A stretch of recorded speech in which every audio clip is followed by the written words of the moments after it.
Good afternoon and welcome to the Midday News. Here's what we have in the bulletin. Promising outcome from Labour Minister's conciliatory meeting with JTA. Day 2 of protest action as teachers seek to have salary anomalies fixed.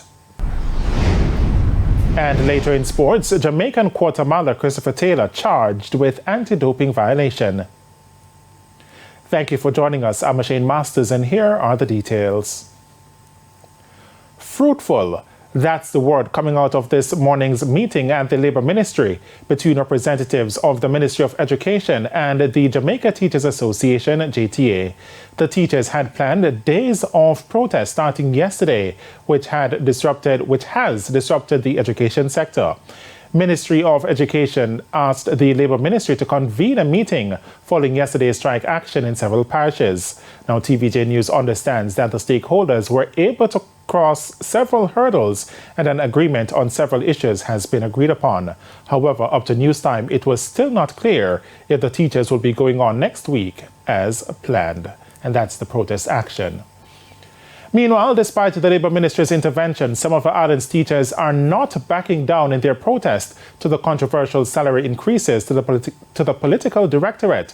For a second straight day, scores of teachers stayed off the job despite efforts by the Ministry of Labour to call an emergency conciliatory meeting. More in this report.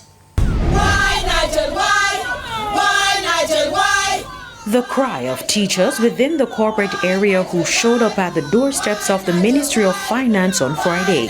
The teachers are upset as they say the Finance Ministry officials have ignored their concerns over the anomalies and discrepancies in their pay under the compensation review. Cheryl Barnaby West is Kingston's parish president for the Jamaica Teachers Association. Honorable Minister, we're asking you, please, just to fix it. We noticed that the personas that our union representatives would have gotten from you to explain to us all these consultations we have had, they would have brought explanation to us. These personas, we're not seeing the same thing reflecting on our pay advice.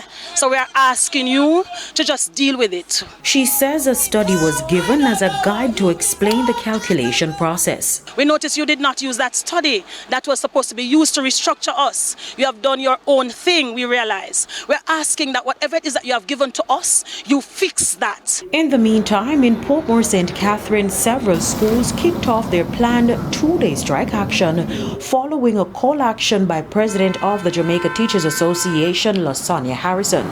We were greeted with padlocked gates of at least 4 schools. Our new center tried unsuccessfully to get a comment from the administrators.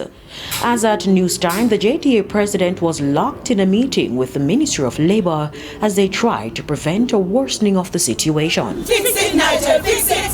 Fix it, Nigel, fix it! Carrie Ann Simpson for TVJ News. The election for a new president of the Ocho Rios Craft Market in St. Ann was postponed earlier this week after it was deemed to be in breach of the regulations that govern the organization. Now, there are concerns about the status of citizenship of the incumbent president, who is also running in the race. Jamila Maitland explains. 14 days or 3 months. The choices that were given to members of the Ocho Rios Craft Market in St. Ann for the next election to decide on a new president after it was called off on Monday.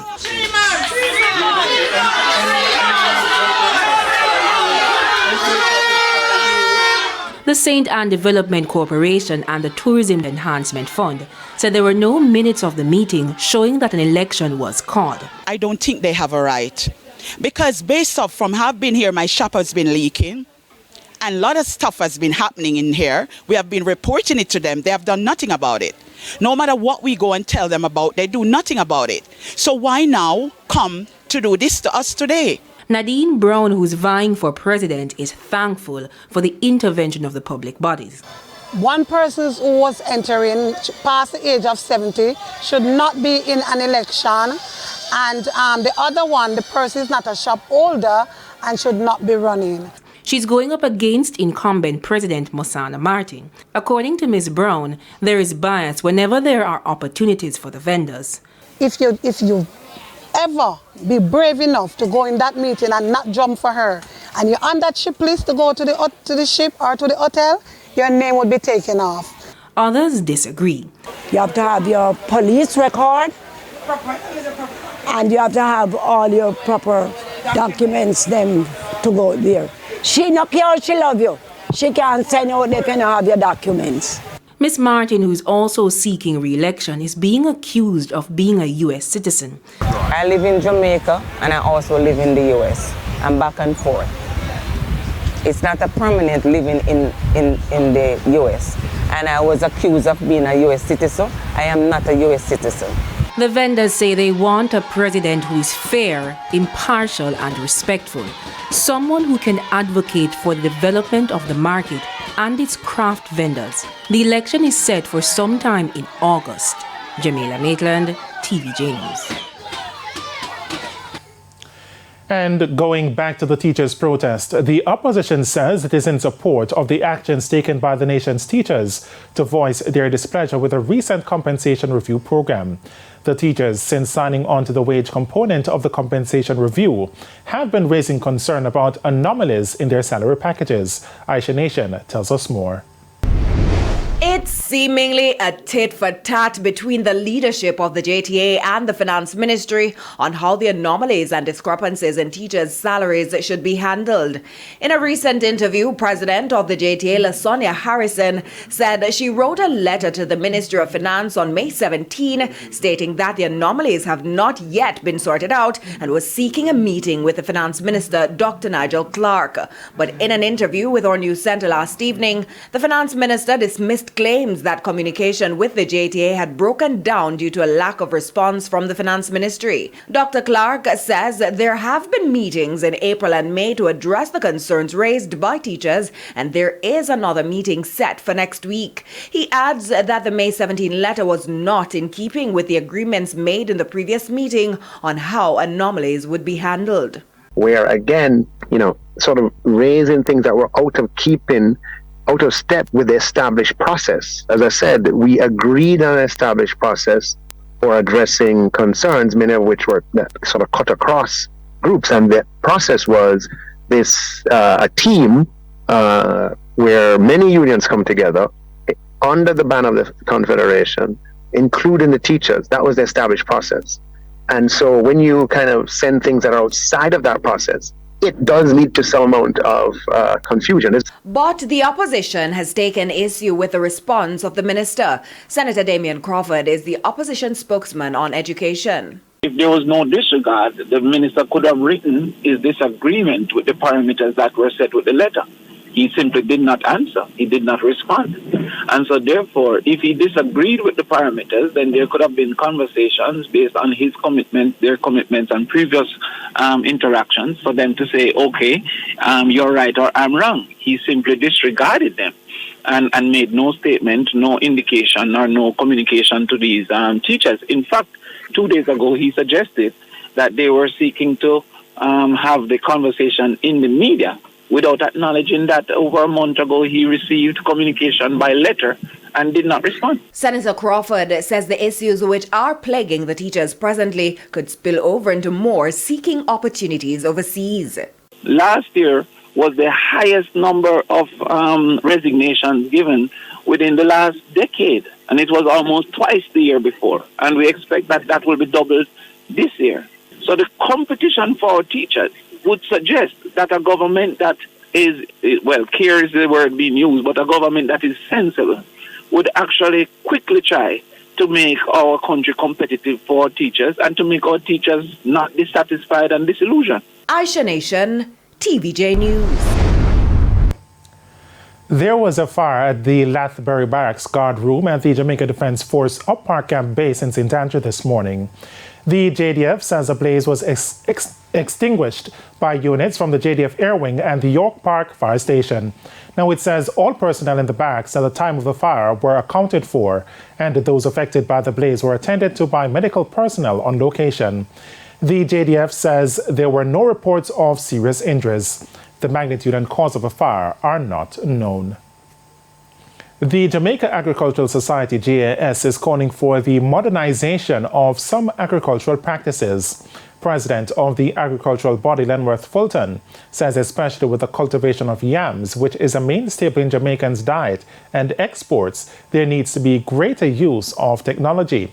He says this needs to happen if the government is serious about having more young people going into agriculture. You can't expect a young man who you want to go into farming to be walking behind a donkey. And at the end of the journey, he takes up a primitive tool to dig yam hill. And after that, each yam hill must be supported by a young tree. So we need to modernize the yam culture by getting yam out into open field where you can plow the land and you can use trellis. The trellis will save probably 10 million trees per year because we have so much yam hills and you have to cut a tree to stake them. And it's now time for the Business Minute. U.S. President Joe Biden says progress has been made in talks with top Republican Kevin McCarthy over the U.S. debt ceiling, even as Congress breaks up for a holiday weekend. The pair aim to reach a deal on raising the government borrowing limit for 2 years so it can keep paying its bills. And the Bank of Jamaica says it's keeping an eye on the discussions taking place about the need to increase the U.S. debt ceiling. BOJ Governor Richard Biles says if a decision is not reached soon, the world could face even tighter economic conditions. We certainly hope it comes to a soft landing during the course of this week, because it is not good for anyone throughout the world to have the U.S. be in a situation where they may default on payments or be unable to make payments. Most of our reserves are held in US dollars, as is the case for most countries in the world. And so we all have that vested interest to see that, or to hope that that gets resolved very quickly. And that's it for the Business Minute. I'm Hal Shaneberg. Time now for the top regional and international stories. In the region, 2 girls who were rescued from the Modia Secondary School girls' dormitory fire remain in critical condition at the Georgetown Public Hospital Corporation's intensive care unit. In a statement today, Guyana's Ministry of Health said the remaining 7 girls are in Pediatric High Dependency Unit (PHDU). The ministry says their conditions are improving and discharges for some are possible within a short period. The hospital's teams have assessed and treated 29 children. All of the injured students who were admitted at the Modia District Hospital have been discharged. On the international scene, at least 2 people have been killed and 23 injured in a missile strike on a medical clinic in the eastern Ukrainian city of Dnipro. Of the 23 injured, 21 are in hospital and 3 are in serious condition. 2 boys aged 3 and 6 were also among the wounded. Russian strikes on Ukraine have intensified in recent weeks ahead of an expected Ukrainian counteroffensive. And a man has been arrested for opening the emergency door of an Asian Airlines flight as it was landing in South Korea. All 194 passengers survived the flight, which landed safely. However, some passengers fainted while others had breathing problems and were taken to hospital. The man in his 30s was arrested upon landing. And those were the top regional and international stories. I'm Carrie Simpson. And we head to a quick break. When we come back, we'll have your midday sports report.